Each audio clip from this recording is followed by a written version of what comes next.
Pertempuran ini begitu berdarah hingga langit dan bumi menjadi gelap. Semua hukum runtuh dan hukum-hukum menjadi kacau, memengaruhi operasi tertib banyak galaksi. Makhluk-makhluk yang tak terhitung jumlahnya menatap jembatan Dewa Dawu yang muncul di kedalaman langit berbintang, dan memandang ke arah medan perang tempat pertempuran sengit berlangsung. Mereka sudah ketakutan dan tertegun, kaku seperti kayu, dan kehilangan kemampuan berpikir. Setelah 3 bulan, perang berakhir. Di medan perang berwarna merah darah, hanya satu orang yang tetap tegak. Pria itu adalah seorang prajurit berjubah sederhana. Pedang panjang di tangannya masih berlumuran darah. Di sekelilingnya terdapat anggota tubuh dan lengan yang patah. Mayat-mayat dengan bentuk-bentuk aneh bergelantungan, dan ada juga berbagai senjata rusak yang telah kehilangan kilau dan pesona aslinya. Keterkejutan di hati orang-orang yang menyaksikan kejadian ini tidak dapat diungkapkan dengan kata-kata. Para pemimpin semua kelompok etnis sangat ketakutan, tubuh mereka gemetar tanpa sadar, dan hawa dingin merasuk ke dalam hati dan jiwa mereka. 100 prajurit papan atas takkan mampu mengalahkan satu manusia pun. Jika tak melihatnya dengan mata kepala sendiri, tak akan ada yang percaya. Bagaimana mungkin ras yang begitu rendah dan hina bisa melahirkan makhluk yang begitu mengerikan? Banyak sekali orang berkuasa yang tidak dapat menerima kenyataan ini. Kontrasnya terlalu besar dan di luar akal sehat. Chen Qingyuan, yang seperti hantu, menyaksikan pertempuran besar ini di zaman kuno dan sangat terkejut dan tidak percaya. Dengan kekuatannya sendiri, ia mengguncang pola semua ras. Tuan Jingsu, siapa Anda? Chen Qingyuan menatap kepala suku yang berlumuran darah itu dengan rasa kagum dan rasa ingin tahu yang semakin besar. Jauh di dalam langit berbintang, sisa kekuatan medan perang mendatangkan malapetaka di sekitarnya. Meskipun sang pejuang menang, tubuhnya penuh bekas luka dan fondasinya rusak parah. Dia berdiri di salah satu ujung jembatan ilahi, memandang sisi lain jembatan ilahi. Mata yang berawan menceritakan kesedihan yang tak terhingga. Dia tahu dia telah mencapai batasnya dan tidak dapat mencapai sisi lainnya. Melihat situasi umat manusia saat ini, jika tidak mendapat restu surga dan gagal, masa depannya akan semakin suram. Setelah berpikir lama, Tuan Yi menyerah. Fondasinya rusak parah dan tak dapat diperbaiki. Kemungkinan memaksakan pembuktian terlalu rendah. Jika dia meninggal, tak perlu dikatakan lagi masalah apa yang akan dihadapi umat manusia.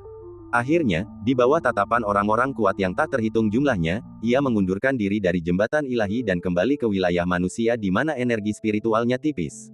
Meskipun ia berjalan menyusuri jembatan suci, ia mengunci kesempatan pencerahan dengan seluruh darahnya, mencegah orang lain untuk mendapatkannya.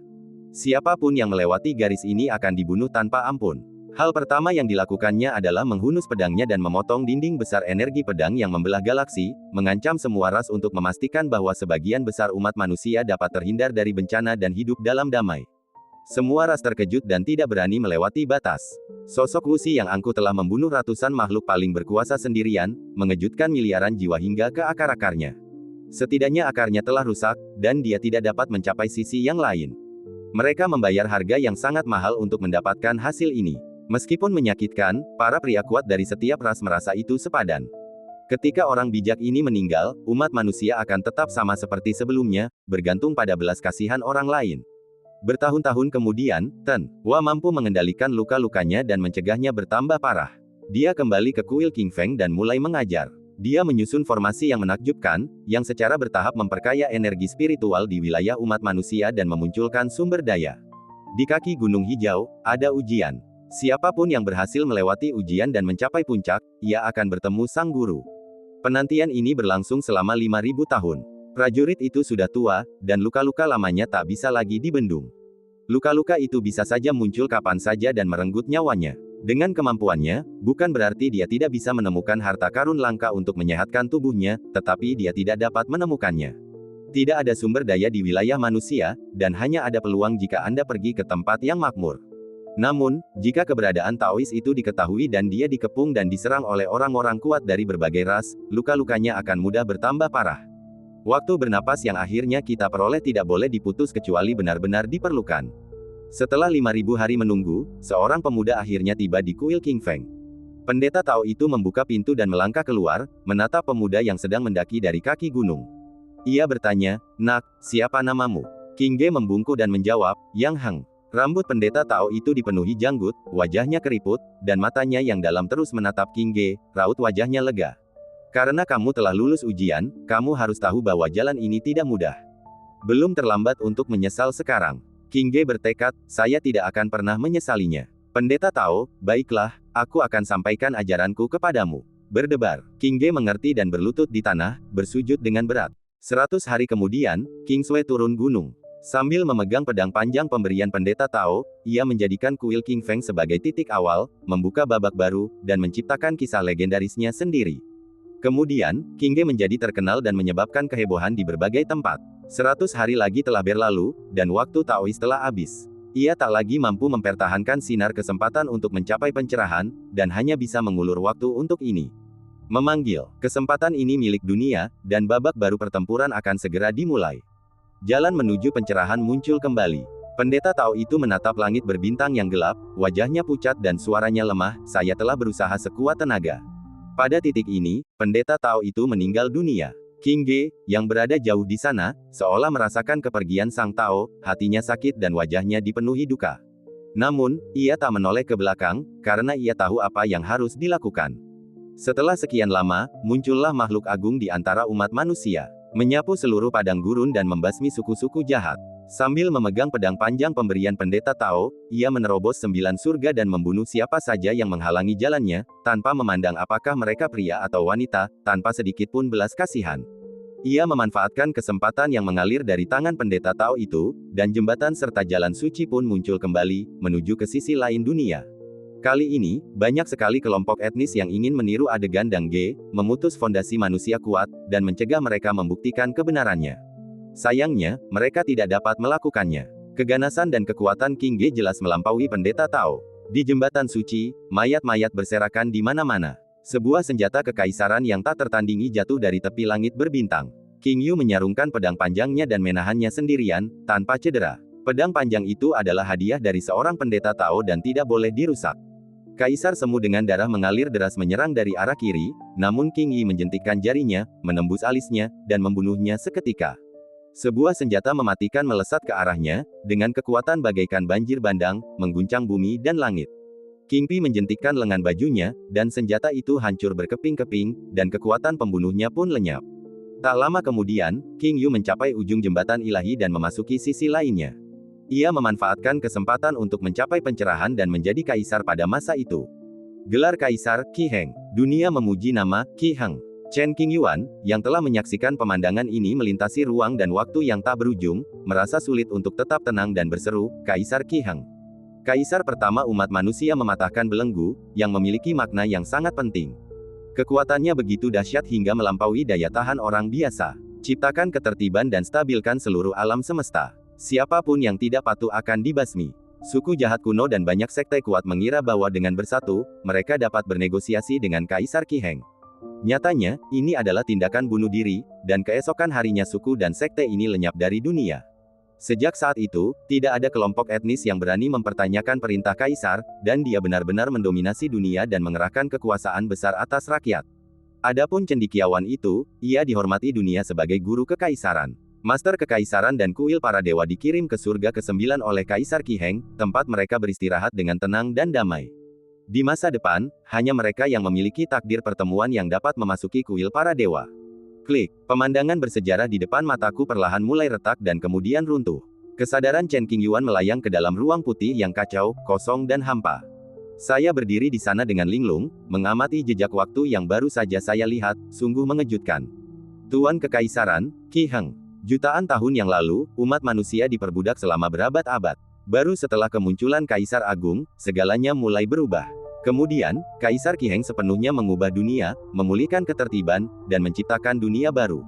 Meskipun Kaisar Qi Heng kemudian wafat, situasi umat manusia yang ia bangun tidak runtuh. Ia berdiri di garis depan semua ras dan tidak lagi ditindas. Sejarah umat manusia di zaman kuno tampaknya seperti ini. Segala yang terjadi barusan diingat dengan kuat oleh Chen Qingyuan dan membekas di jiwanya. Sebagai guru kekaisaran, Pangeran Jingsu meletakkan fondasi paling berharga bagi umat manusia, memperoleh ribuan tahun waktu pengembangan. Justru karena inilah Kaisar Qi Heng bangkit dan menjadi legenda.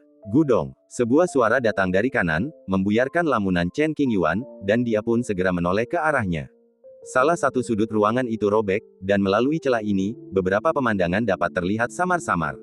Chen Qingyuan perlahan mendekat, dan pemandangan di dalam menjadi jelas. Kuil King Feng, yang belum terkikis oleh hukum waktu, ada dalam gambaran masa lalu yang terfragmentasi.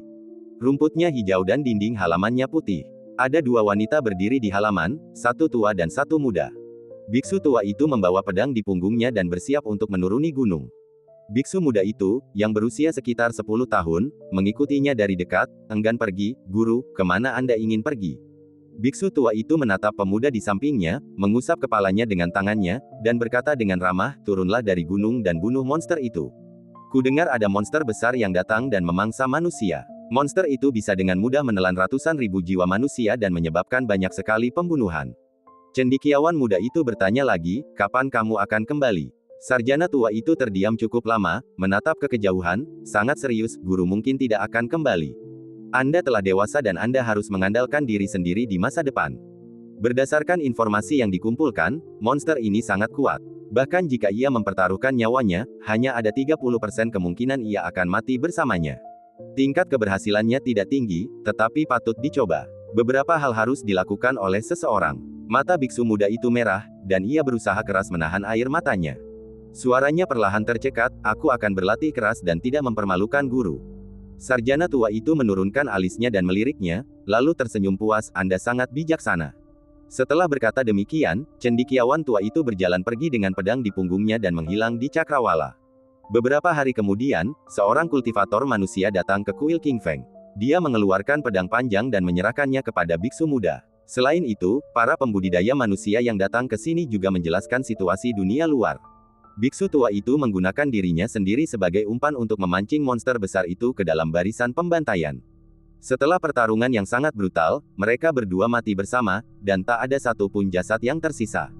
Hanya pedang ini yang tersisa. Para kultivator manusia tidak berani menginginkannya. Mereka sangat menghormatinya dan mengutus seseorang untuk mengembalikannya ke kuil Wu. Selamat tinggal. Setelah menyelesaikan tugasnya, sang biksu membungkuk kepada biksu muda untuk mengungkapkan rasa hormat dan terima kasihnya, lalu berbalik dan pergi. Sambil memegang pedang panjang di kedua tangan, cendekiawan muda itu tidak memiliki ekspresi di wajahnya dan tidak ada air mata.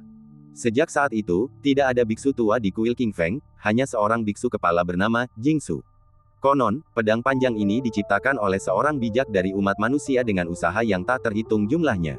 Setelah melalui berbagai liku, pedang ini jatuh ke tangan seorang biksu dari sekte tersebut, dan akhirnya diwariskan kepada Master Jingsu, dan kemudian kepada Kaisar Qi Heng. Pedang ini bukan lagi sekadar senjata untuk membunuh, tetapi telah menjadi tanda cinta.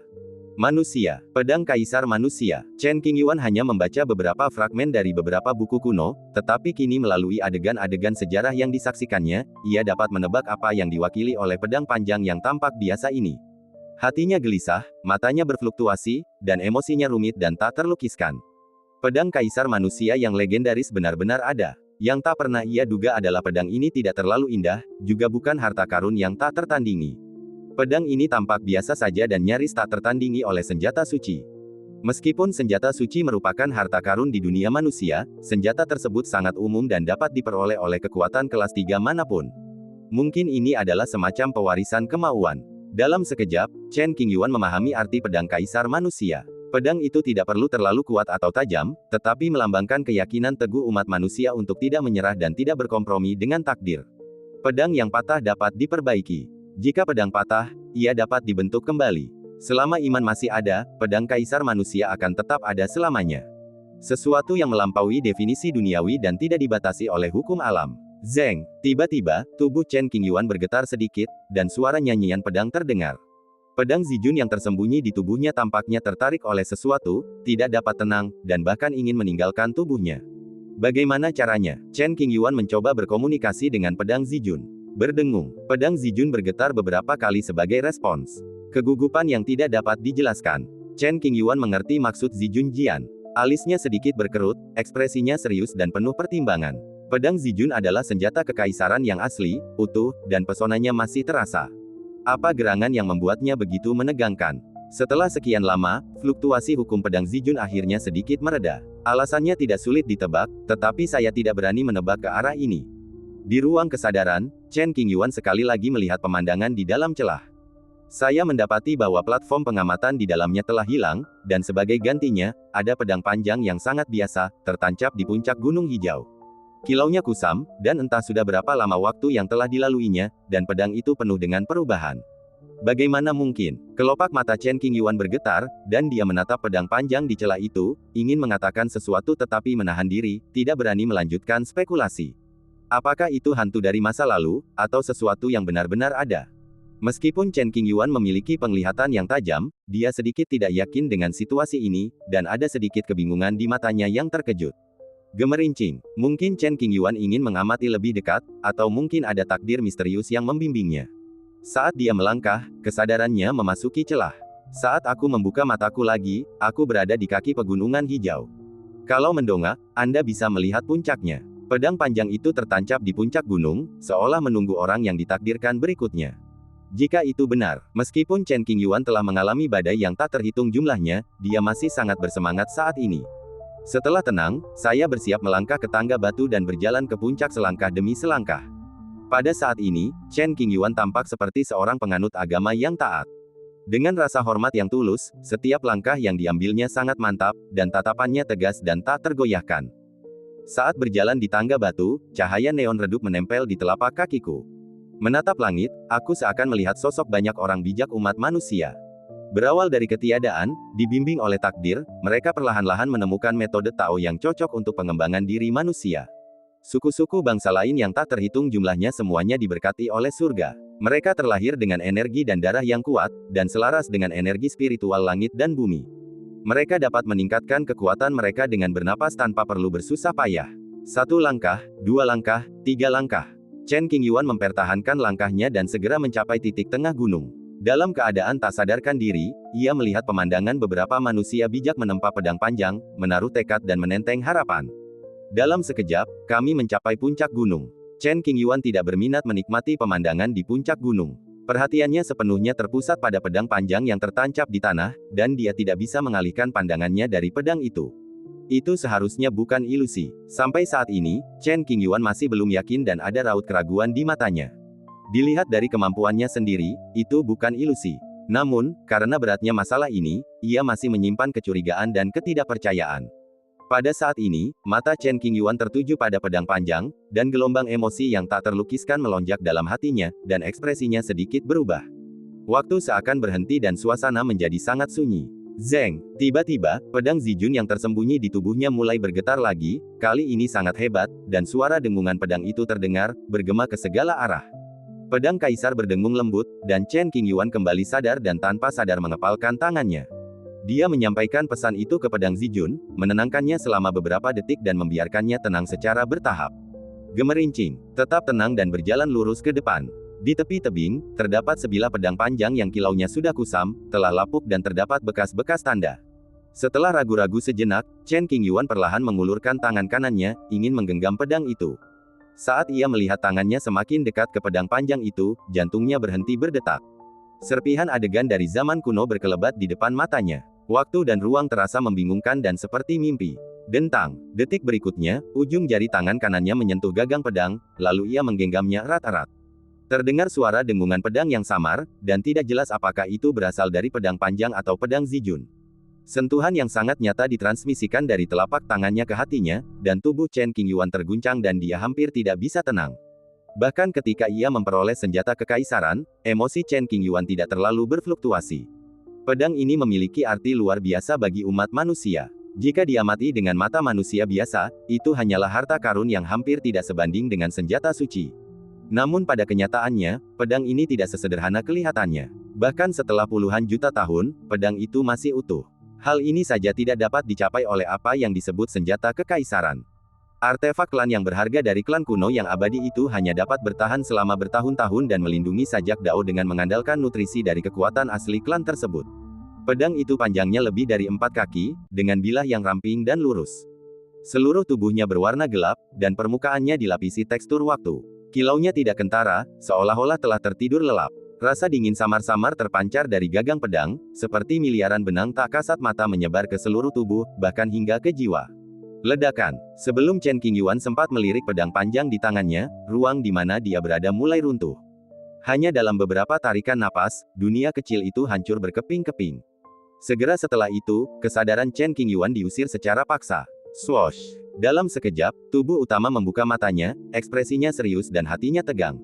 Sambil menoleh, saya melihat sebuah kuil Tao yang sudah bobrok dan sesosok kerangka duduk bersila di atas bantal.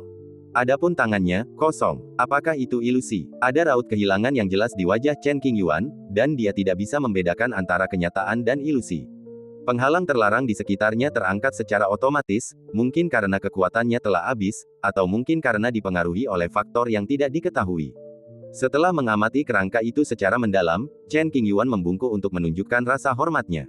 Tulang-tulangnya masih terawetkan hingga kini tanpa berubah menjadi bubuk, jadi pastilah luar biasa. Namun, Chen Qingyuan tidak menunjukkan sedikit pun keserakahan, hanya rasa hormat. Sisa-sisa nenek moyang umat manusia tidak boleh dinodai.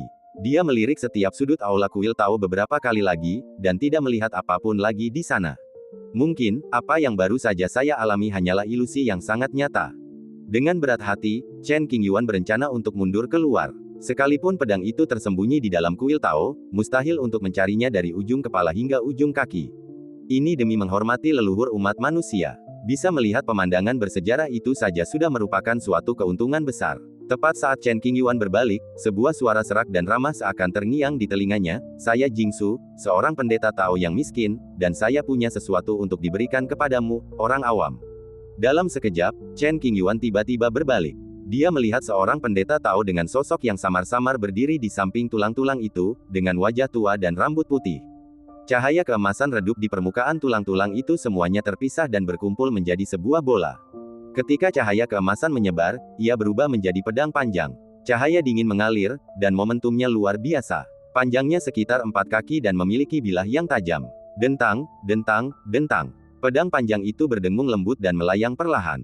Chen Qingyuan sedikit tertegun dan bingung. Wow, angin sepoi-sepoi datang entah dari mana dan bertiup dari luar pintu, membubarkan sosok pendeta Tao tua itu dan mengubah tulang-tulang yang telah kehilangan pola Tao menjadi ketiadaan, lenyap sepenuhnya tanpa meninggalkan jejak. Pedang panjang ini melayang di depan Chen Qingyuan. Pedang itu benar-benar ada, bukan ilusi. Sebelum wafatnya, Master Tao Jingsu menggunakan seluruh tubuh buah daunnya sebagai panduan untuk menyegel jejak terakhir wasiatnya. Kemudian, Kaisar Qiheng, dengan sedikit kekuatan tambahan, menempatkan pedang tersebut di kuil Tao, dan kemudian memverifikasi aturan khusus Dao, yang memungkinkannya bertahan hidup selama bertahun-tahun yang tak berujung. Pedang Kaisar Manusia. Dunia Gunung Hijau yang baru saja kita masuki pastilah sebuah ujian. Jika sejengkal pun hati Taois kita goyah saat menaiki tangga batu, kita takkan layak menghunus pedang ini. Berkali-kali manusia kuat dengan keberuntungan besar mungkin datang ke sini, namun sayangnya mereka tidak ditakdirkan untuk berada di sini dan gagal mendapatkan pengakuan para bijak. Orang baik Chen Qingyuan bertekad dan mencapai puncak tanpa kejutan apapun. Berdengung, Chen Qingyuan menggenggam pedang Kaisar Manusia yang melayang di depan matanya, seolah-olah ia menguasai seluruh dunia. Matanya dipenuhi kegembiraan dan ia terdiam lama sekali. Dentang. Kali ini, pedang Zijun tidak dapat lagi menahannya, ia pun terbang keluar dari tubuh sambil bernyanyi di angkasa. Dilihat hanya dari mutu materialnya, pedang Kaisar Manusia merupakan senjata suci mutu rendah.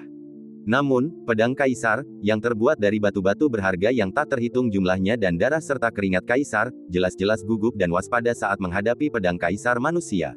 Jangan takut, diamlah. Chen Qingyuan menggenggam pedang Zijun erat-erat di tangan kirinya, menyebabkannya cepat tenang. Kemudian, dia menutup matanya dan mengambil waktu untuk mencerna kejadian itu. Begitu pikiran itu terlintas di benak, pedang Zijun memasuki tubuh. Dia menggenggam pedang Kaisar Manusia di tangannya dan melakukan penghormatan pedang ke arah di mana Taois Jingsu meninggal, untuk mengungkapkan rasa hormatnya yang tulus. Sekarang setelah Anda memperoleh pedang ini, Anda harus memikul tanggung jawab terkait. Tidak diketahui berapa lama sebelum Chen Qingyuan mengendalikan emosinya dan menyadari bahwa perjalanan ini bukanlah ilusi. Sambil memegang pedangnya erat-erat, dia berbalik dan berjalan keluar dari kuil Tao. Berdiri di luar gerbang, dia membungkuk lagi. Sua, melayang ke udara, siap meninggalkan dunia kecil ini. Sekilas pandang, samar-samar saya melihat seorang pendeta Tao berdiri di pintu masuk kuil Tao. Wajahnya ramah dan senyumnya cerah. Dalam keadaan tak sadarkan diri, pemandangan itu lenyap tertiup angin. Di sana masih hanya tersisa sebuah kuil Tao yang bobrok, tidak ada seorang pun yang terlihat, tampak sunyi dan suram.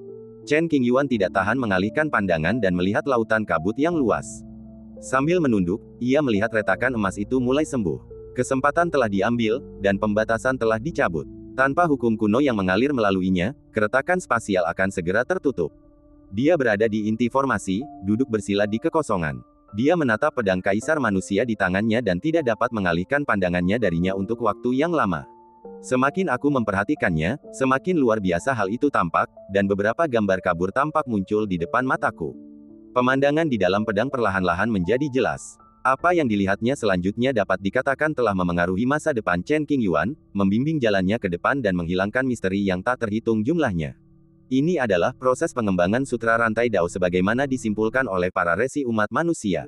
Pupil mata Chen Qingyuan membesar dan dia berseru kaget. Dahulu kala ada orang yang sangat kuno dan berkuasa yang berkata, Tao itu satu, satu adalah satu, satu ada, tiga ada, dan segala sesuatu ada. Tetapi bagaimana kita dapat menemukan Tao ini? Suku lainnya dapat menyerap energi spiritual secara alami tanpa memerlukan keterampilan tambahan apapun. Ras manusia tidaklah abadi, melainkan lemah jasmaniah, dengan rentang hidup tak lebih dari 100 tahun, seperti semut. Pada saat ini, Chen Qingyuan dapat melihat bagaimana Tao milik umat manusia diperoleh. Ini sangat membantu Chen Qingyuan dalam menyimpulkan sutra reinkarnasi. Kitab suci misterius kaisar, kitab harta karun yang tak tertandingi, dan lain-lain, kualitasnya jauh lebih rendah daripadanya. Itu dianggap sebagai harta yang tak ternilai dan sangat mengejutkan. Jika aku seberuntung ini saat itu, aku pasti bisa berjuang melewati jembatan ilahi dan mencapai sisi lainnya. Chen Qingyuan merasa bahwa kreasi yang dibuatnya terlalu indah dan tidak realistis. Dengan berdiam dalam pengasingan di tanah itu, seseorang dapat menjumpai penampakan reruntuhan kuno, dan tanpa menemui bahaya apapun, ia dapat dengan mudah memperoleh benda suci umat manusia. Anda benar-benar dapat menemukan harta karun langka saat berjalan-jalan, dan memimpikannya keterampilan luar biasa saat tidur. Dia benar-benar anak takdir. Namun, jalan yang diambil Chen Qingyuan bertentangan dengan hukum alam dan tidak disukai oleh surga. Bisa jadi karena keberuntungan yang melimpah, bisa jadi karena berkah yang dikumpulkan oleh para leluhur Sekte Qing, atau bisa jadi karena perlindungan rahasia dari Kaisar Taiwei, permaisuri rambut putih, dan yang lainnya. Singkatnya, Chen Qingyuan tidak boleh mengulangi kesalahan yang sama dalam kehidupan ini. Berdengung. Setelah beberapa jam, Chen Qingyuan memasuki kondisi yang sangat misterius, dengan karakter-karakter kuno dari Samsara Sutra dan tekstur Tao yang luar biasa melayang di sekelilingnya. Hari ini saya mendapatkan pedang kaisar manusia secara kebetulan, dan saya tiba-tiba menyadarinya. Sejauh mana seseorang dapat mencapai pencerahan ini sepenuhnya bergantung pada kemampuan Chen Qingyuan sendiri. Ketika kesempatan datang, Anda harus memiliki kekuatan yang sesuai untuk memanfaatkannya. Lagi pula, ketika orang biasa berhadapan dengan harta spiritual suci, bahkan jika tidak ada ancaman eksternal, ia tidak memiliki kemampuan untuk mengambil harta itu dan hanya bisa menonton dan khawatir. Luo Shengsu, tempat terpencil. Dua pendeta berjalan memasuki negara manusia yang baru saja mengalami perang, menundukkan kepala dan membacakan kitab suci untuk berdoa bagi jiwa orang yang telah meninggal. Kedua orang itu adalah murid Buddha dan biksu gemuk. Sejak mengetahui bahwa para murid Buddha telah mencapai bodhicitta, biksu gemuk itu mengurungkan niat untuk menyihir pihak lain. Jika ingin menyihir bodhicitta, mustahil jika Anda bukan inkarnasi Buddha. Tentu saja, jika biksu gemuk itu benar-benar menjadi Buddha, itu akan membuktikan bahwa ajarannya tidak salah dan ia tidak perlu menipu orang. Orang-orang di dunia tentu akan tunduk kepadanya dan mengikutinya. Kau tak bisa menyelamatkan semua makhluk hidup di dunia dengan kekuatanmu sendiri. Setelah melafalkan mantra kelahiran kembali, biksu gemuk itu mengungkapkan pendapatnya, jika aku bisa menggunakan metodeku untuk mengajak semua makhluk hidup di dunia bergabung dengan sekte Buddhaku, tentu tak akan ada lagi perselisihan. Apakah benar-benar tidak ada konflik dalam agama Buddha? Murid Buddha itu menatap biksu gemuk itu dengan wajah tanpa ekspresi dan nada dingin. Meskipun ada perselisihan, setidaknya dapat dikendalikan. Sang biksu gemuk merenung. Tidak mungkin menipu orang lain. Umat Buddha menggelengkan kepalanya dan tidak setuju dengan sudut pandang ini. Metode ini mungkin dapat mengurangi dosa membunuh. Mereka yang bergabung dengan Buddhisme tanpa kemauan sendiri sama saja dengan menjadi boneka dan kehilangan kesadaran diri. Saya menahan pendapat saya. Biksu gemuk itu pun tidak menundukkan kepalanya. Keduanya terus bergerak maju, menuju tanah penderitaan, membawa fajar harapan bagi makhluk dari semua ras yang telah jatuh ke dalam jurang. Alam pencerahan. Peluang ada di mana-mana, dan pertempuran serta perkelahian sering terjadi. Bukan hal yang aneh bagi saudara untuk saling bermusuhan hanya karena harta benda. Semakin banyak kultivator memasuki jalan pencerahan, ingin menemukan keajaiban yang dapat mengubah takdir mereka. Dalam beberapa hari terakhir, kedatangan beberapa orang telah menarik banyak perhatian dari semua pihak. Di antara mereka adalah Wu Junyan dari Qingzhong, Raja Naga dari klan Naga saat ini, Huang Xingyan, putra Kaisar Taiwei, dan seterusnya. Orang-orang ini telah mencari beberapa peluang di makam kaisar di timur, dan kemudian mendengar bahwa jalan menuju pencerahan telah terbuka, jadi mereka tidak berencana untuk tinggal di makam kaisar terlalu lama dan datang ke sini dengan cepat. Iklan oleh Pub Future. Tidak ada peluang besar di makam kaisar, kecuali tempat pengadilan para pangeran. Kudengar seseorang telah mendapatkan warisan Kaisar Taiwei. Barangkali, tak ada warisan di makam itu. Mungkin waktunya tepat dan orang yang tepat akan datang. Wu Junyan dan yang lainnya tidak terlalu tertarik dengan pengadilan raja dan pangeran. Akan lebih baik bagi mereka untuk berjalan-jalan di dunia pencerahan. Jika mereka beruntung, mereka mungkin akan mendapatkan banyak keuntungan. Kudengar ada iblis kelas atas yang muncul di klan kekaisaran Lin Qian. Namanya Luo Liuyin. Bahkan Pak Tua Chang pun tak mampu menandinginya dan melarikan diri dengan kekalahan. Begitu dia masuk, Lao Hei, yang mengenakan jubah hitam, menemukan banyak informasi dan memiliki pemahaman umum tentang apa yang terjadi di jalan dalam beberapa tahun terakhir. Saudara Chang sungguh kuat. Huang Xingyan mengenakan jubah brokat biru muda bermotif awan. Tekanan darah kekaisaran di sekujur tubuhnya samar-samar terlihat, seolah-olah ia memiliki bayangan Kaisar Taiwei, yang menakutkan. Lawan yang bahkan tak bisa ia kalahkan pun tak boleh diremehkan. Saudara Huang, bisakah kamu mengalahkan Luo Liuyin? Lao Hei sangat penasaran tentang ini. Saya belum memainkannya, jadi saya tidak tahu. Huang Xingyan, yang telah menyatu dengan setetes darah Kaisar Agung, jelas merupakan salah satu penjahat paling mengerikan di dunia. Meskipun ia terlambat memulai dan tidak menghabiskan waktu lama untuk mengasah kemampuannya, ia masih memiliki kekuatan luar biasa untuk melawan lawan-lawan yang lebih tinggi, dan alisnya dipenuhi rasa percaya diri. Sekarang kita sudah di sini, kita akan bertemu dengan para pahlawan dunia. Pada tingkat pertama jalan menuju pencerahan, Lao Hei memandangi sosok para kultivator dari semua ras, hatinya dipenuhi emosi. Saya berharap bertemu saudara Chen. Huang Xingyan tidak bertemu Chen Qingyuan selama bertahun-tahun dan sangat merindukannya. Jangan berdiri di sana, ayo pergi.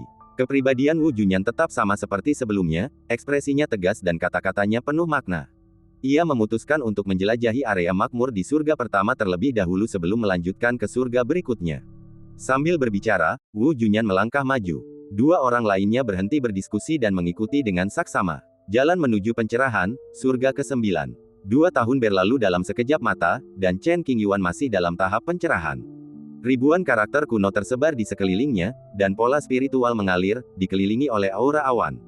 Wu Yu, deduksi. Tanpa disadari, ia mengaktifkan kekuatan tubuhnya, menyebabkan makhluk-makhluk aneh di lautan reinkarnasi menutupi langit, seperti mata raksasa yang menggantung tinggi di atas, melihat ke bawah ke segala sesuatu di dunia, menerobos ilusi dan melihat kebenaran.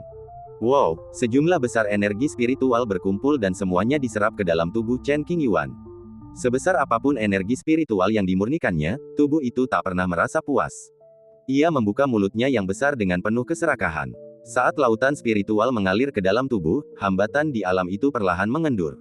Menurut kecenderungan ini, dalam waktu 3-5 tahun paling lama, seseorang akan mampu mencapai tahap keempat akhir dari jembatan ilahi. Sedikit peningkatan dalam kultivasi tidaklah penting.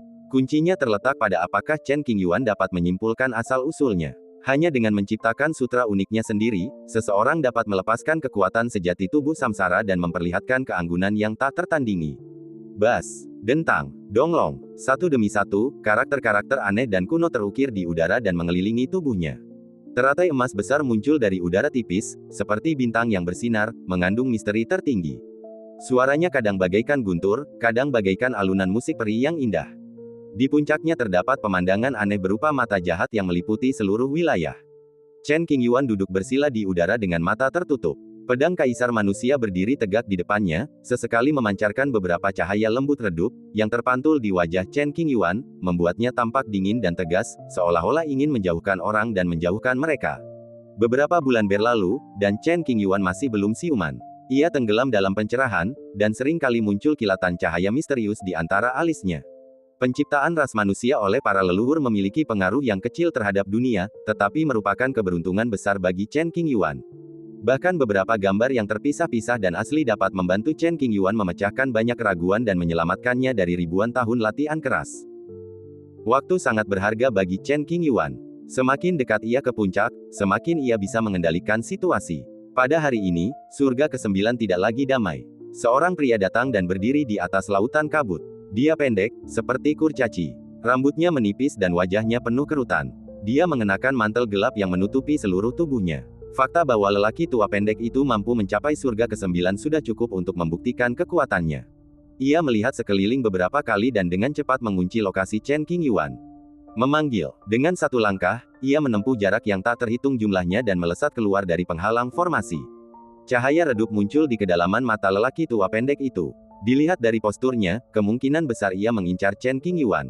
Tanpa banyak keraguan, lelaki tua pendek itu meninju formasi itu. Ledakan. Tiba-tiba, formasi itu mulai bergetar hebat, kekosongan terpelintir, dan riak-riak muncul. Chen Qingyuan, yang berada di inti formasi, mengerutkan kening saat ini. Ia pasti merasakan gangguan dari kekuatan eksternal, dan pikirannya terpengaruh sampai batas tertentu. Dalam ruang kesadaran, gambarannya goyah dan tidak begitu jelas. Jika dia diganggu lagi, Chen Qingyuan tidak akan mampu melanjutkan pencerahannya dan akan dipaksa berhenti. Tidak peduli di alam mana seorang kultivator berada, pencerahan mendadak sangatlah berharga, dan banyak sekali orang yang tidak akan pernah mendapatkannya dalam hidup mereka.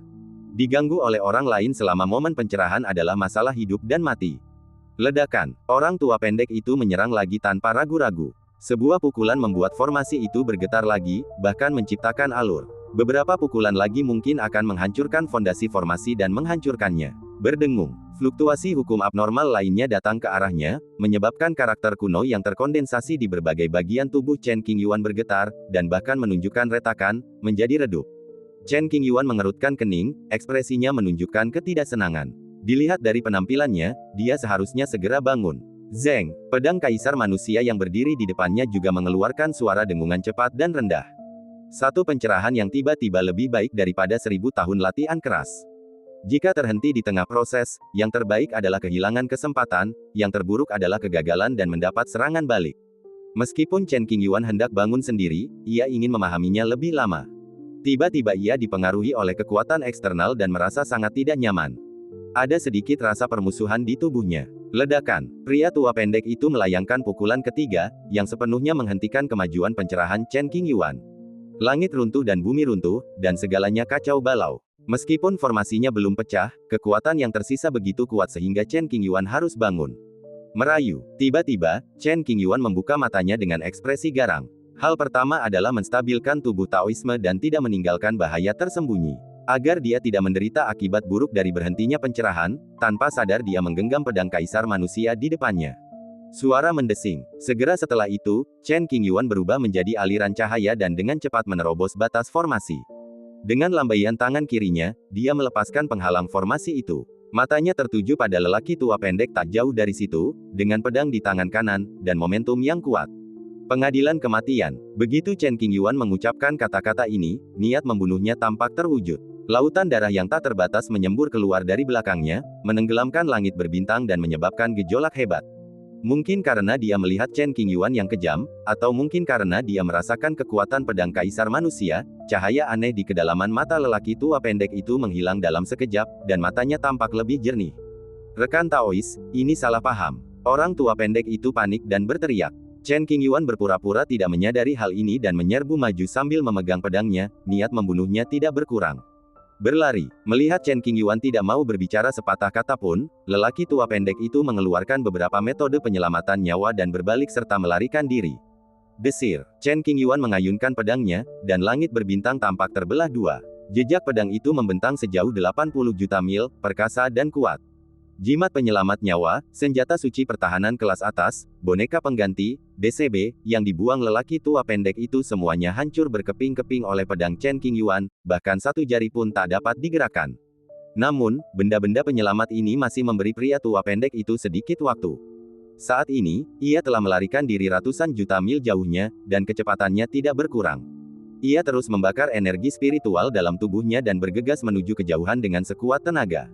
Saat Chen Qingyuan datang dengan pedang di tangannya, lelaki tua pendek itu seolah telah melihat kembali pengalaman paruh pertama hidupnya. Napas kematian menyapu seluruh tubuhnya, dan jiwanya terasa sangat tercekik. Tidak ada pilihan lain kecuali melarikan diri. Jika kamu berlari terlalu lambat, kamu pasti akan kehilangan nyawamu. Sambil berlari, dia menggunakan metode ajaib untuk mengirimkan suaranya, Dao You, aku sungguh tidak bermaksud begitu. Pria tua pendek itu belum pernah bertemu Chen Qingyuan sebelumnya, tetapi dia datang ke sini karena suatu alasan yang tidak diketahui dan menggunakan seluruh kekuatannya untuk mengganggunya. Paman Chen Qingyuan sekarang marah dan terlalu malas untuk berkomunikasi dengan lelaki tua pendek itu. Ia hanya ingin melampiaskan kekesalannya.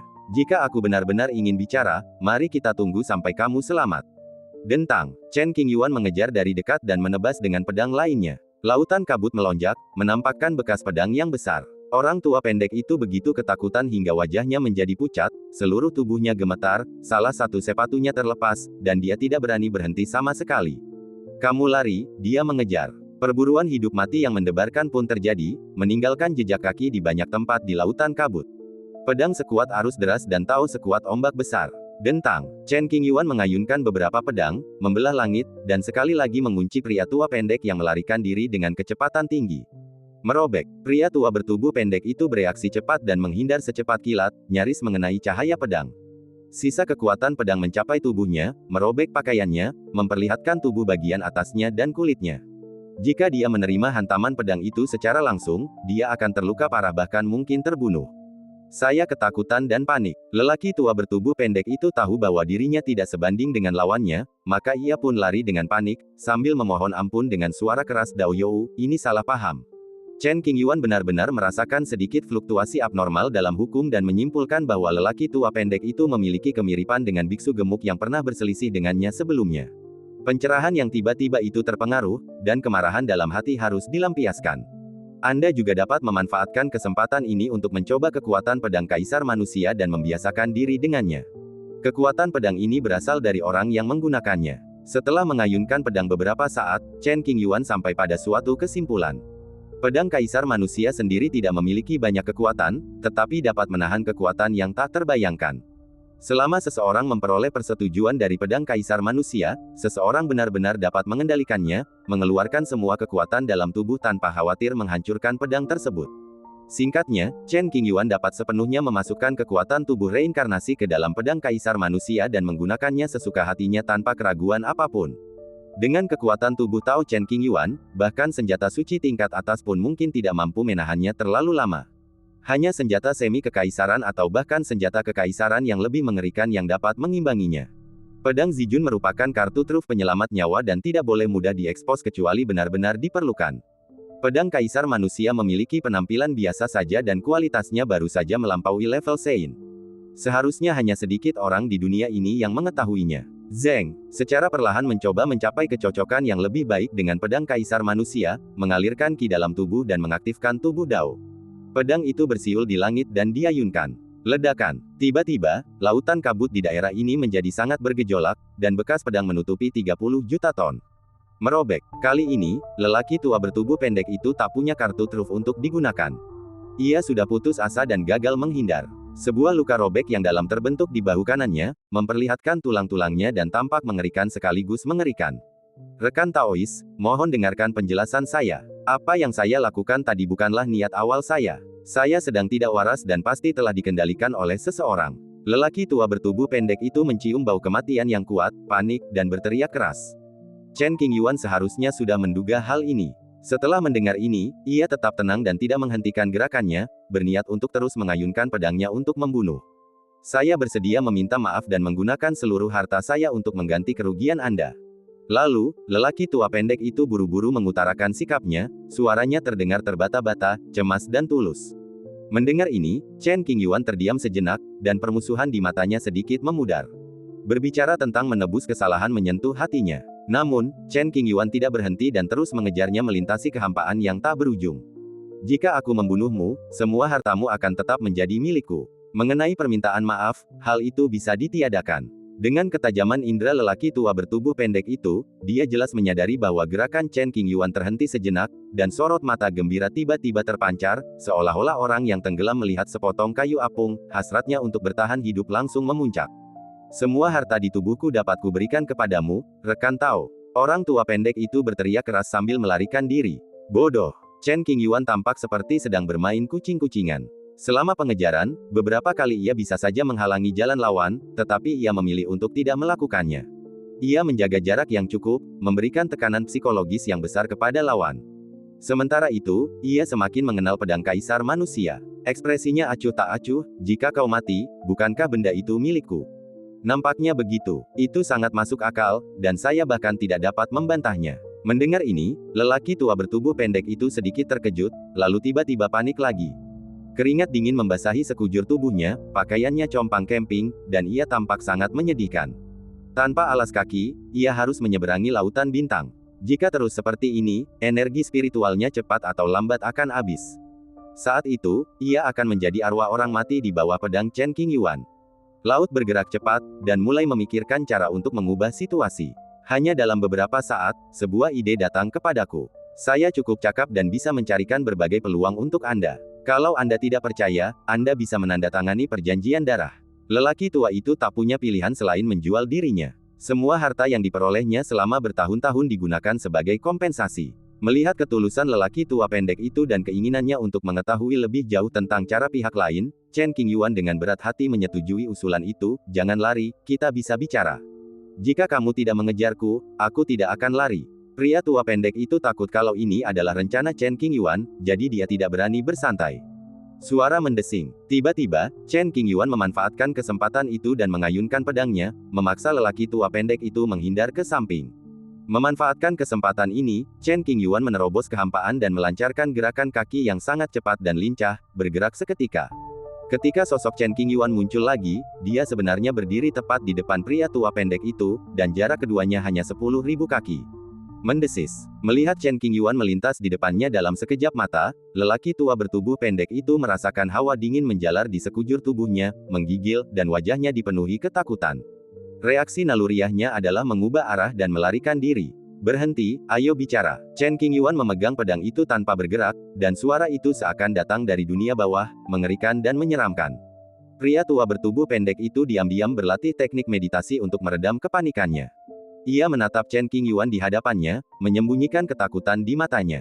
Ia berusaha sekuat tenaga untuk tetap tenang dan membungkuk, teman. Siapa namamu? Chen Qingyuan bertanya. Namaku Zhao Jianghe. Lelaki tua bertubuh pendek itu memperkenalkan dirinya, lalu bertanya, siapa namamu, teman? Hah? Mendengar ini, Chen Qingyuan terkejut, kamu tidak mengenalku. Ini pertemuan pertama kita, jadi aku benar-benar tidak tahu. Zhao Jianghe melirik Chen Qingyuan beberapa kali dan menjawab dengan serius. Nama saya Chen Qingyuan. Chen Qingyuan menyebutkan namanya. Zhao Jianghe, yang baru saja bangun, dibimbing oleh kekuatan tak dikenal ke surga ke-9 di jalan menuju pencerahan sebelum ia sempat memahami era ini, mengganggu pencerahan Chen Qingyuan. Zhao Jianghe ingat dengan jelas bahwa ia telah meninggal, tetapi kini ia masih hidup, bingung. Satu-satunya yang ia tahu adalah dunia telah berubah dan zaman telah berubah. Kamu berasal dari era mana? Sulit bagi Chen Qingyuan untuk menilai asal-usul pihak lain hanya berdasarkan nama, jadi dia bertanya dengan serius. Saya tidak tahu tahun berapa sekarang, jadi saya tidak bisa menjawab pertanyaan Anda. Zhao Jianghe berbicara dengan hormat. Di zamanmu, bukankah ada kaisar agung yang menindas rakyat? Chen Qingyuan bertanya lagi. Tidak. Zhao Jianghe menggelengkan kepalanya. Mungkin dia teringat sesuatu dan menambahkan, meskipun tidak ada kaisar yang hadir, ada orang yang sangat istimewa dan berkuasa. Anda mungkin bisa menemukan beberapa petunjuk di buku-buku kuno. Ceritakan padaku secara rinci. Chen Qingyuan menjadi tertarik. Saat itu, saya baru saja memulai kultivasi. Saya mendengar bahwa ada seorang individu yang kuat memiliki bakat yang tak tertandingi. Ia telah memanfaatkan kesempatan untuk mencapai pencerahan, tetapi ia menolak untuk naik tahta. Hal ini meresahkan semua lapisan masyarakat di Shenzhou. Meskipun ia bukan seorang raja, kekuatannya berada di kelasnya sendiri, tak tertandingi oleh siapapun. Zhao Jianghe mengingat kembali masa lalunya. Peri bunga persik. Melalui informasi ini, Chen Qingyuan mengucapkan sebuah nama dengan nada ragu. Tepat sekali. Zhao Jianghe terkejut. Ia tak menyangka rekan Taois ini bisa menebaknya semudah itu. Ia benar-benar cerdas. Rekan Taois, kau menemukannya begitu cepat. Aku mengagumimu. Jika demikian, Chen Qingyuan menunjukkan ekspresi aneh. Ia hampir sezaman dengan Wang Taohua, yang hidup 3 juta tahun lalu. Apa hubunganmu dengan peri bunga persik? Chen Qingyuan ingin memanggilnya Wang Taohua dengan nama aslinya, tetapi ia segera menahan diri. Saat bepergian, ia harus menjaga harga diri dan menjaga kehormatan teman lama. Tidak ada hubungannya. Zhao Jianghe menghela napas, aku cukup beruntung bisa melihat sekilas yang mulia bunga persik. Kemudian, ketika aku memasuki alam jembatan ilahi, aku mendengar bahwa yang mulia bunga persik telah wafat. Aku tidak pernah berkesempatan untuk bertemu dengannya lagi. Sosok perkasa dari langkah ke-9 jembatan ilahi memang sosok yang agung di setiap era, namun dalam sungai sejarah yang luas dan tak berbatas, ia paling-paling hanya sebutir debu yang tak berarti, dan sukar baginya untuk tercatat dalam kitab-kitab kuno dan teks-teks rahasia manapun. Namun, Chen Qingyuan membolak-balik buku-buku sejarah di lautan kesadarannya, tetapi tetap tidak dapat menemukan informasi apapun tentang identitas Zhao Jianghe. Sepertinya dia bukan orang yang sangat luar biasa. Baiklah, mari kita bicara bisnis. Jika orang ini ada hubungannya dengan peri bunga persik, maka Chen Qingyuan pasti akan berbelas kasih padanya dan mencoba menipu peri bunga persik nanti. Lagi pula, orang ini punya banyak hal baik. Zhao Jianghe bergidik, takjub, dan mengulangi, apa yang terjadi sebelumnya sungguh bukan niatku. Entah itu niat awalmu atau tidak, kamu tetap melakukannya, jadi kamu harus membayar harganya. Chen Qingyuan berkata dengan acuh tak acuh. Sesungguhnya aku bersedia melakukan yang terbaik untuk mengganti kerugianmu. Asalkan dia bisa menyelamatkan hidupnya, Zhao Jianghe bersedia menundukkan kepalanya dan menebus kesalahannya. Kenapa kamu berdiri di sana? Kamu akan menelan semua barangmu.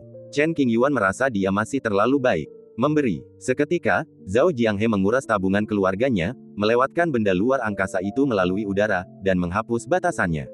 Secerca kesadaran spiritual menyelidiki cincin-cincin Sumeru yang melayang di depannya. Sumber dayanya sangat sedikit, tidak ada harta karun langka, dan tidak banyak batu roh.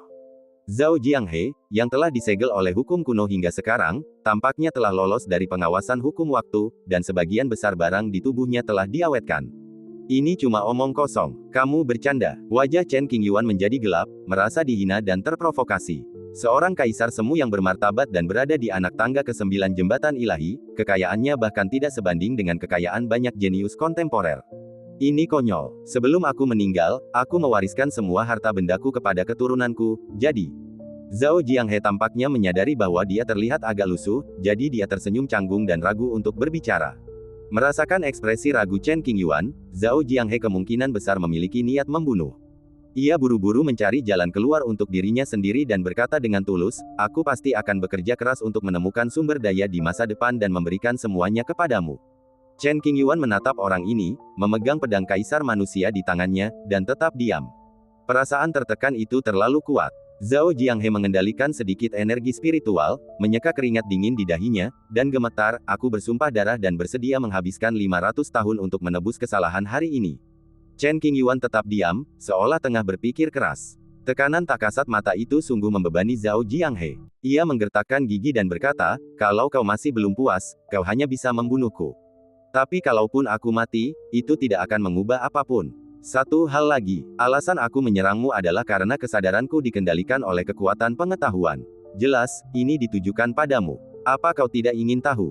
Zhao Jianghe menemukan alasan lain. Sumpah, seperti yang dikatakan pihak lain, akan sia-sia bahkan jika Chen Qingyuan membunuhnya, jadi akan lebih baik baginya untuk menemukan cara untuk mengganti kerugiannya. Zhao Jianghe awalnya tertegun, lalu menjadi gembira, baiklah, saya akan bersumpah sekarang. Ia tidak lagi menyebut dirinya, orang tua, dan semakin merendahkan postur tubuhnya. Mulai hari ini, saya, Zhao Jianghe, secara sukarela menandatangani kontrak sumpah darah. Kontraknya sederhana, semua sumber daya yang diperoleh selama 500 hari terakhir akan diserahkan kepada Chen Qingyuan. Selama periode ini, Zhao Jianghe juga dapat melakukan tugas-tugas tertentu untuk Chen Qingyuan. Jika ia melanggar kontrak, hati Dao-nya akan rusak, ia akan diadili oleh Dao, dan ia akan jatuh ke dalam kutukan abadi. Menandatangani namanya dan kemudian mengukir stempel asal. Kecuali kekuatan Zhao Jianghe dapat mencapai tingkat yang mengagumkan, dia tidak akan mampu menanggung konsekuensi pelanggaran kontrak. Rekan Taois Chen, apakah ini baik-baik saja? Agar dapat bertahan hidup, Zhao Jianghe harus menghadapi kenyataan dan memasang senyum menyanjung. Mari kita lihat apakah kau bisa memberiku nilai tambah di masa depan. Jika tidak ada keuntungan untuk waktu yang lama, aku tidak keberatan mengirimmu ke barat. Chen Qingyuan memberi peringatan, khawatir pihak lain tidak akan berusaha semaksimal mungkin untuk menemukan sumber daya. Yakinlah, aku pasti akan bekerja keras mencari peluang dan tidak akan pernah melawan keinginanku. Zhao Jianghe segera berjanji, baiklah, aku percaya padamu untuk saat ini.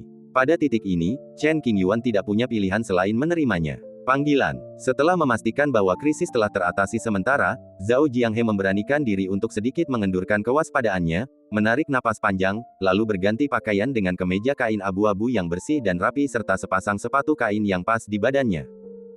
Ganti tempat, duduk, dan ngobrol. Sambil berbicara, Chen Qingyuan memasukkan pedang kaisar manusia ke dalam tubuhnya dan melaju ke suatu arah tertentu dengan kecepatan lambat. Setelah menguji pedang itu dengan Zhao Jianghe, Chen Qingyuan menemukan bahwa pedang itu memiliki tingkat kecocokan yang sangat tinggi dengan pedang kaisar manusia. Setelah menandatangani kontrak darah, mereka akan sering bertemu dan menyerahkan sumber daya. Oleh karena itu, terlepas dari apakah Zhao Jianghe bersedia atau tidak, atau takut atau tidak, ia harus mengikuti Chen Qingyuan. Lautan kabut bergelombang, dengan pola-pola misterius di mana-mana. Dalam kehampaan, Chen Qingyuan dan Zhao Jianghe duduk berhadapan, dengan minuman di atas meja. Baru pada saat inilah Zhao Jianghe menyadari sesuatu. Ia menatap Chen Qingyuan dengan mata penuh ketakutan dan ketidakpercayaan, dan ekspresinya sangat terkejut. Kamu, fluktuasi kultivasi kamu. Zhao Jianghe ragu-ragu, sangat curiga kalau dia salah persepsi. Tadi, saya hanya merasakan aura membunuh dan tekanan yang sangat mengerikan, dan tidak sempat memperhatikannya. Tanpa sadar, saya berpikir bahwa rekan Tao yang mengejar saya adalah orang kuat setingkatnya. Akan tetapi, baru pada saat inilah dia memahami bahwa Chen Qingyuan bukanlah seorang kaisar semu pada tingkat ke-9 jembatan ilahi, melainkan pada tingkat ke-4 jembatan ilahi. Itu baru langkah ke-4 jembatan ilahi. Secara logika, aku bisa menekannya hanya dengan satu tarikan napas. Namun kenyataannya, dia dikejar habis-habisan dan hampir kehilangan nyawanya. Aku tidak bermimpi. Mungkinkah ini semacam ilusi yang tak terduga yang telah menjebakku? Zhao Jianghe bingung, ekspresinya terus berubah. Pria di depanku memang seorang kultivator pada langkah ke-4 jembatan ilahi. Apa yang terjadi pada dunia ini? Aku adalah seorang kaisar semu yang bermartabat, namun aku telah jatuh sampai titik ini. Apakah ini ilusi atau apakah saya telah dirasuki oleh teknik kultivasi Lian Qi Huo? Zhao Jianghe menatap Chen Qingyuan yang begitu dekat dengannya, tertegun, dan ekspresi terkejut perlahan muncul di wajahnya. Tidak dapat dipercaya, mempertanyakan keaslian orang di depannya dan bahkan wilayah ini. Bagaimana mungkin seseorang di tingkat ke-4 alam jembatan ilahi bisa melepaskan kekuatan sebesar itu? Sungguh luar biasa dan tidak realistis. Kamu terlahir menakjubkan. Setelah pengamatan berulang kali dan penggunaan berbagai teknik rahasia, Zhao Jianghe memang tidak dapat mendeteksi jejak ilusi. Ia menarik napas dalam-dalam dan menatap Chen Qingyuan dengan ekspresi rumit, menahan emosi yang mengancam akan meledak. Suaranya rendah dan serak, dipenuhi dengan keheranan yang tak terpendam. Pujian orang lain tidak membuat Chen Qingyuan merasa bangga. Ia tetap tenang dan tidak berkata apa-apa. Kalau orang ini benar-benar bukan ilusi palsu, maka prestasinya di masa depan sungguh tak terbayangkan. Kekuatan tempur yang luar biasa seperti itu jarang terjadi dalam sejarah panjang. Zhao Jianghe berlatih teknik meditasi itu berkali-kali sebelum akhirnya tenang. Ia berusaha berbicara setenang mungkin, teman Chen, bisakah kau bicara denganku tentang situasi saat ini? Kau memotong kesempatanku, meminum anggurku, dan sekarang kau ingin aku menjawab pertanyaanmu. Chen Qingyuan berpura-pura tidak senang dan berkata dengan suara dingin. Saya tahu saya salah, dan saya akan berusaha sebaik mungkin untuk menebusnya di masa mendatang. Zhao Jianghe samar-samar merasakan hawa dingin dan tubuh tuanya gemetar, mencoba berpura-pura tenang. Ambil saja dan lihat sendiri.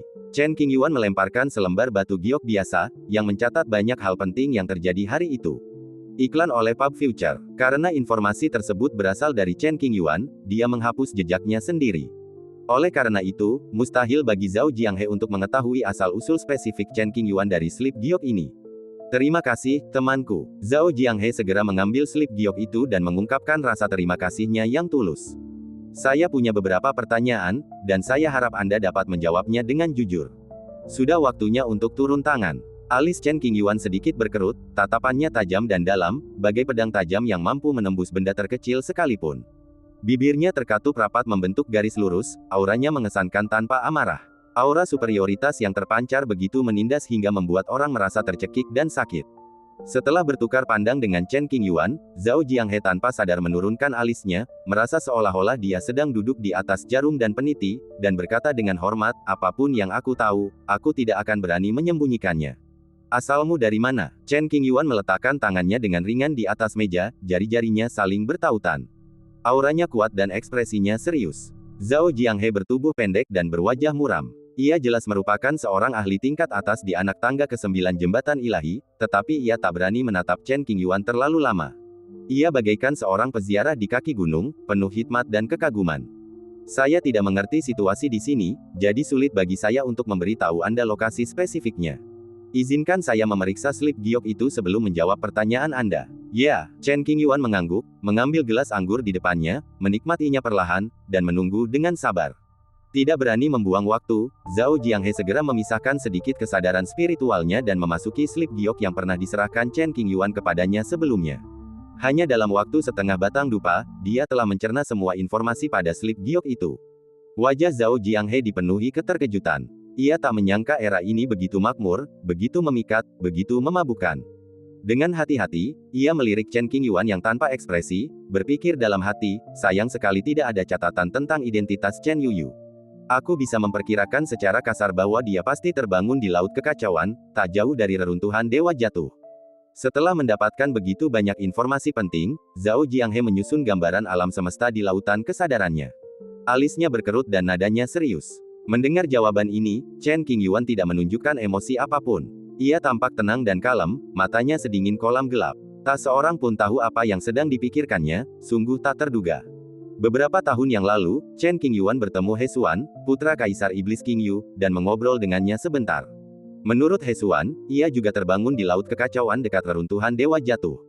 Tampaknya tempat yang terletak di laut kekacauan menyembunyikan rahasia besar. Tahukah kamu mengapa kamu masih hidup? Chen Qingyuan menatap Zhao Jianghe dengan saksama dan bertanya lagi dengan suara dingin.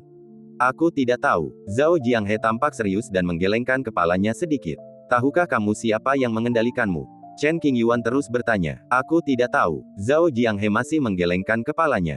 Chen Qingyuan, apakah kamu merasakan sesuatu yang aneh pada tubuhmu?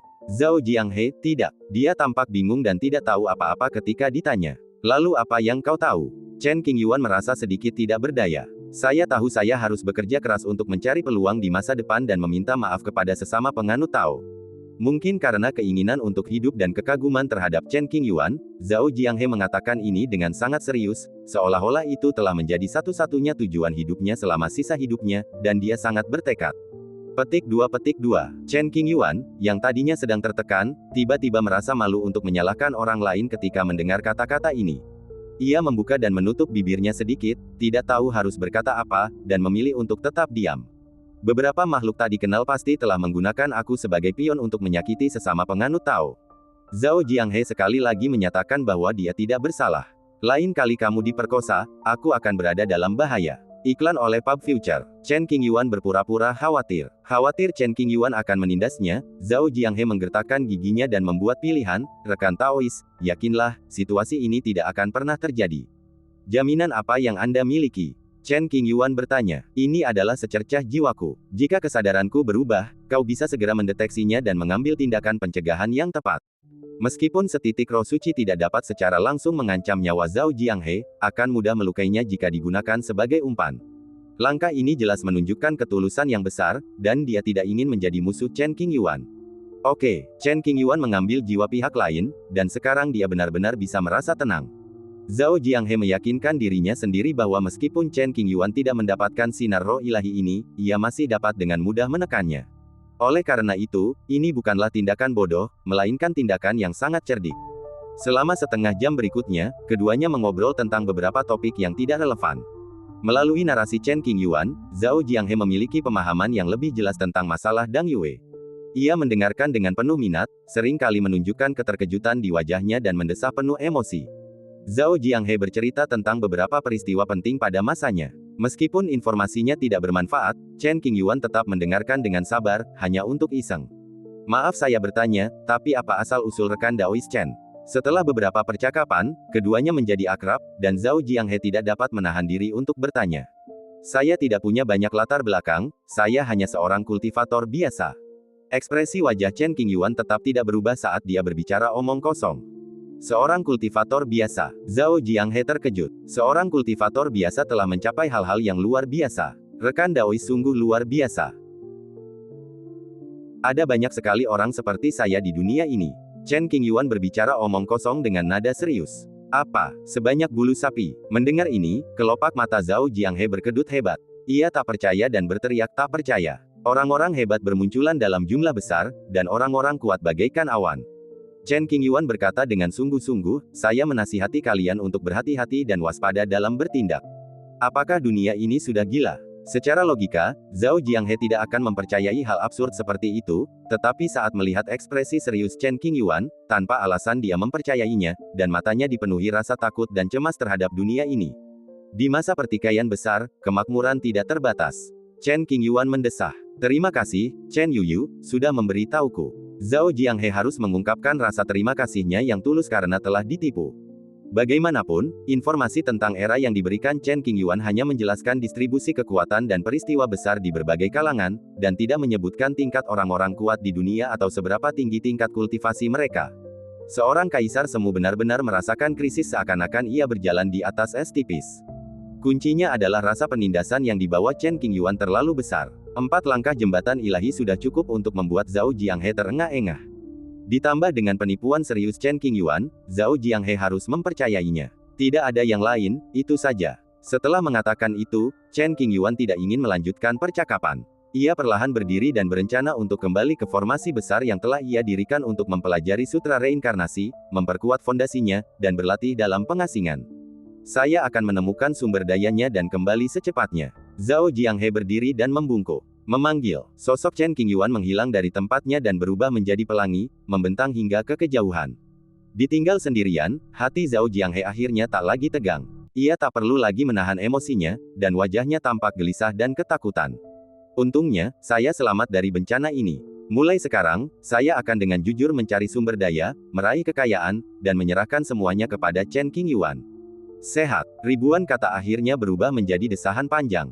Zhao Jianghe duduk di sana untuk waktu yang lama, memikirkan banyak hal. Mari kita jalani selangkah demi selangkah. Gumam Zhao Jianghe dalam hati, sekalipun aku hanya bidak catur, aku harus hidup dengan baik. Ada satu hal yang membuat Zhao Jianghe cukup bingung. Jika ada begitu banyak orang kuat di dunia, mengapa tidak ada orang lain di surga ke-9? Mungkin para talenta terbaik era ini tidak terburu-buru, perlahan-lahan menjarah sumber daya di berbagai surga, menunggu saat yang tepat, ketika surga ke-9 secara alami akan mengumpulkan para pahlawannya. Terlalu berbahaya di sini. Ayo kita pergi ke tempat lain. Karena terintimidasi oleh Chen Qingyuan, Zhao Jianghe untuk sementara tidak ingin tinggal di surga ke-9. Ia merasa banyak tempat yang penuh dengan bahaya tersembunyi dan lebih baik menjauh darinya. Jadi, Zhao Jianghe langsung pergi ke Tong Tiantai dan pergi ke tempat lain. Hal pertama yang ingin dia lakukan sekarang adalah mencari tahu situasi spesifik kehidupan ini. Teknik pencarian jiwa, cara termudah. Prasyaratnya adalah menemukan seseorang. Untuk beberapa waktu setelah itu, Zhao Jianghe bertindak sangat hati-hati, takut ia akan menimbulkan masalah secara tidak sengaja. Lagi pula, Chen Qingyuan berkata bahwa ada banyak monster mengerikan seperti dirinya di dunia ini, dan mereka harus ditanggapi dengan serius. Sebagai seorang kaisar semu yang bermartabat, ia selalu mengkhawatirkan keselamatannya sendiri. Begitu masalah ini terungkap, pasti akan menggemparkan dunia dan menjadi perbincangan banyak orang. Hingga suatu hari, Zhao Jianghe sampai di surga keempat, dengan aura yang terkendali dan perjalanan yang sangat sederhana. Saya cukup beruntung mendapatkan beberapa sumber daya, tetapi tiba-tiba saya bertemu sekelompok perampok. Mereka mengandalkan kekuatan mereka sendiri dan datang untuk merampok saya.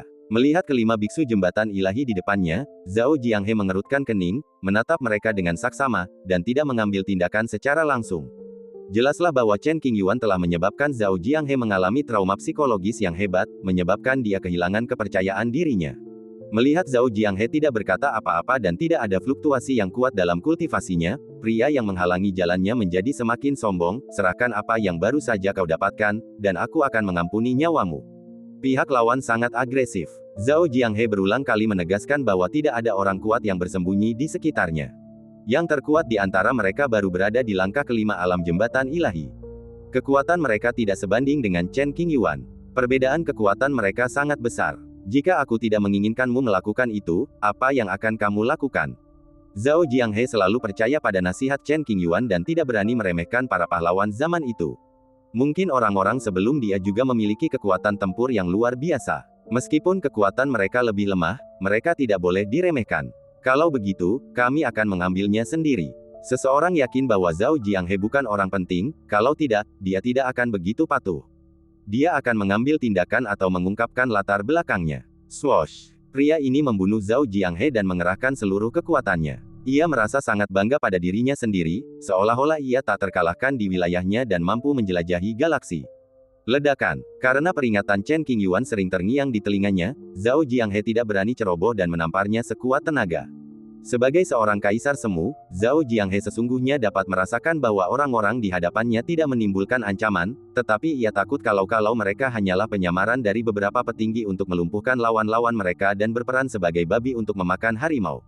Jangan takut pada 10.000 hal, bersiaplah untuk satu saja. Lebih baik mencegah daripada mengobati. Dengan pelajaran yang dipelajari dari masa lalu, kita harus sangat berhati-hati. Ledakan. Orang yang datang untuk membunuhnya tidak punya waktu untuk bereaksi sebelum dia berubah menjadi kabut berdarah oleh telapak tangan raksasa yang datang dari udara. Rekan yang berdiri tak jauh dari sana menyaksikan kejadian ini langsung berubah ekspresinya. Kesombongan dan ketidakpedulian yang awalnya ada telah sirna, hanya ada ketakutan yang tak terlukiskan. Seluruh tubuh, bahkan jiwanya, diselimuti rasa dingin. Mereka ingin melarikan diri, tetapi mereka tidak bisa bergerak karena tekanan Zhao Jianghe. Tubuh mereka terkekang dan jiwa mereka bergetar hebat. Adegan yang tiba-tiba ini tidak hanya membuat si perampok ketakutan, tetapi Zhao Jianghe juga sedikit terkejut. Tidak mungkin, dia meninggal secepat itu. Aku pikir itu adalah suatu eksistensi yang menakutkan, yang sengaja menyembunyikan kemampuannya sehingga aku dapat mengambil kesempatan untuk melancarkan serangan diam-diam. Dengan kekuatan seperti itu, beraninya Xing Chen bersikap begitu sombong. Saya tidak mengerti. Sampai saat ini, Zhao Jianghe lebih memilih mencurigai para perampok ini tidak pintar daripada mempertanyakan instruksi Chen Qingyuan. Zhao Jianghe bahkan lebih terkejut ketika melihat yang lain begitu ketakutan hingga mereka tidak bisa bergerak. Senior, kami buta dan bodoh. Tolong ampuni nyawa kami. Pemimpin yang paling kuat, di bawah tekanan yang sangat besar, memohon belas kasihan dengan suara gemetar. Desir. Zhao Jianghe tidak peduli untuk memperhatikan, dia bergerak seketika dan kemudian menekan ke bawah dengan telapak tangannya. Serangan telapak tangan ini tidak dimaksudkan untuk membunuh, tetapi lebih merupakan pencarian jiwa yang kuat. Karena bukan atas kemauannya sendiri, orang yang dicari jiwanya itu merasakan sakit yang teramat sangat dan menjerit dengan suara yang menyayat hati. Hanya dalam selusin napas, Zhao Jianghe akhirnya memahami kebenaran era ini melalui ingatan orang lain. Siapa Chen Qingyuan, dewa perang kuno dari 300.000 tahun yang lalu, dalam kehidupan ini, memicu perang di area terlarang, bertempur dengan sisa-sisa banyak kaisar besar. Berbagai peristiwa yang mengguncang bumi bagaikan petir yang menyambar kepala Zhao Jianghe dengan dahsyat, membuatnya terperangah. Ia berdiri terpaku di tempat, linglung, seperti sepotong kayu, dan tak bergerak untuk waktu yang lama. Dia hanya seorang kultivator biasa, tetapi dia jelas memiliki latar belakang yang hebat. Mengapa kau berbohong padaku? Sungguh tidak enak menipu orang, dan itu tidak layak dipuji. Zhao Jianghe tersenyum getir dan bergumam dalam hati, Yang Mulia, Chen, adalah penjahat paling mengerikan sepanjang masa. Menengok ke belakang selama bertahun-tahun, ia bisa dikatakan tak terkalahkan di alam maha kuasa, dan ada kemungkinan besar ia akan menjadi kaisar tertinggi. Dalam keadaan tak sadarkan diri, dia teringat pada perjanjian darah yang ditandatanganinya dengan Chen Qingyuan, yang isinya mereka akan bersama selama 500 tahun dan akan memberikan semua sumber daya dan harta yang diperolehnya kepadanya.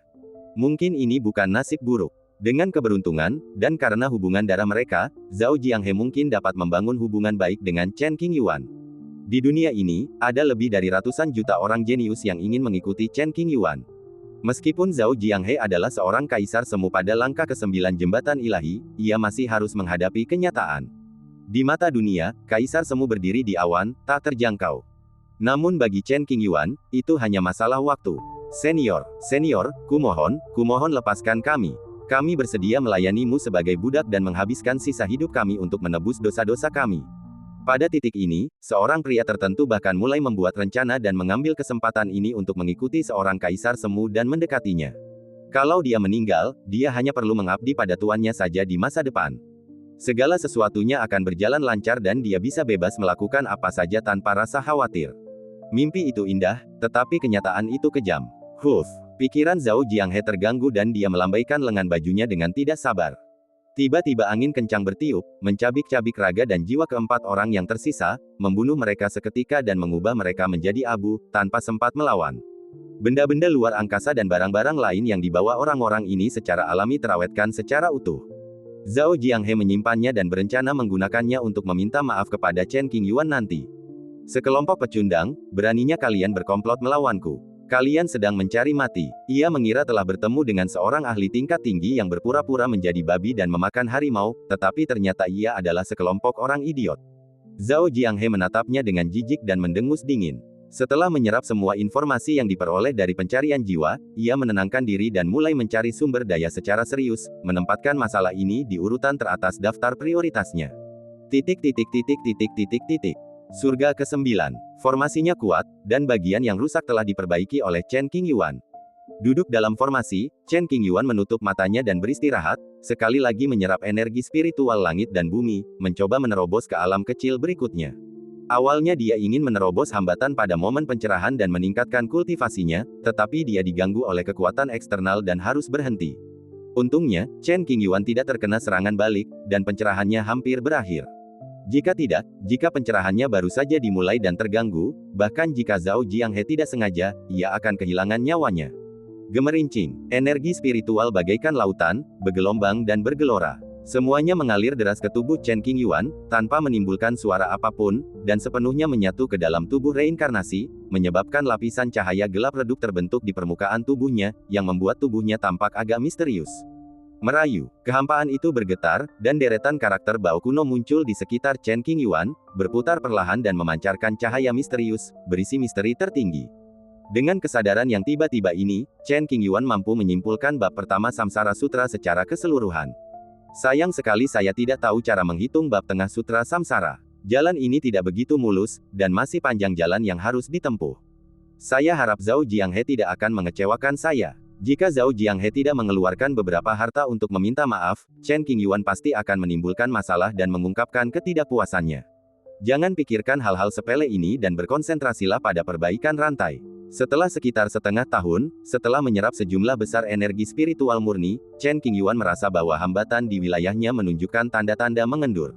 Berusahalah secara terpadu untuk menerobos kemacetan tersebut. Ledakan. Dalam sekejap, aura yang kuat meledak dari tubuh Chen Qingyuan, mengguncang seluruh formasi sedemikian rupa sehingga bergetar hebat, dan butuh waktu lama untuk menenangkannya.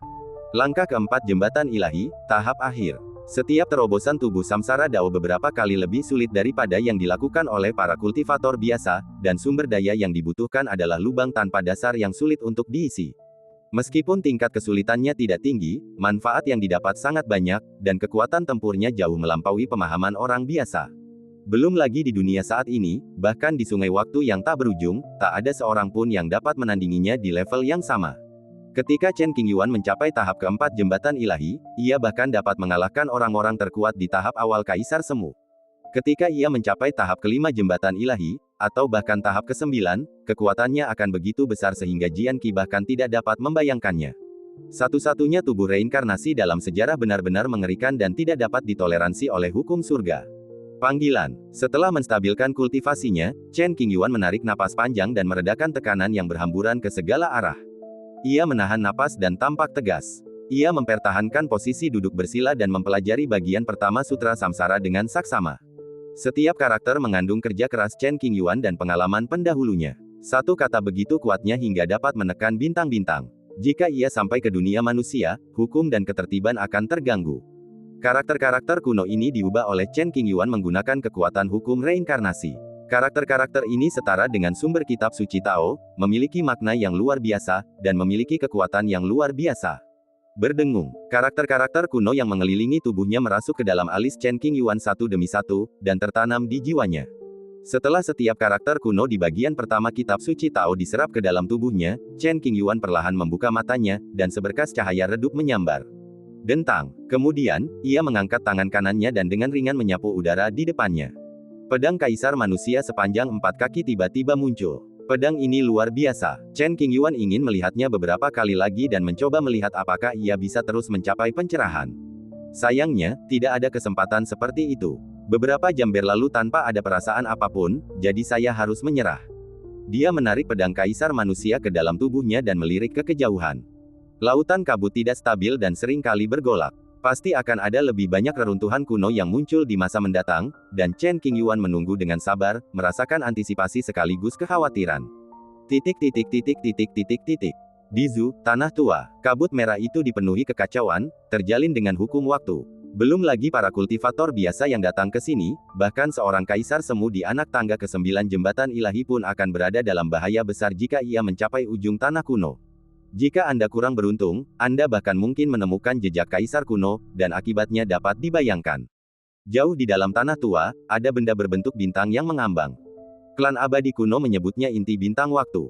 Tubuh Kaisar Agung Taiwei berada di inti bintang, perlahan-lahan membentuk kembali daging dan darahnya. Ketika waktunya tepat, ia akan dapat menjalani kehidupan baru. Ledakan. Dalam beberapa hari terakhir, area di sekitar inti bintang waktu tidak lagi damai, dengan badai hukum yang sangat mengerikan yang sering terjadi. Selain itu, banyak sosok samar telah muncul, kemungkinan jejak para pahlawan kuno, dengan kekuatan luar biasa yang tampaknya menjungkirbalikkan seluruh wilayah. Dentang, gelombang samar hukum alam memancar dari inti bintang waktu, dan seluruh wilayah seketika kembali damai, tanpa sedikit pun tanda-tanda kerusuhan. Adapun sisa-sisa gambaran para pahlawan kuno itu, lenyap tak berbekas.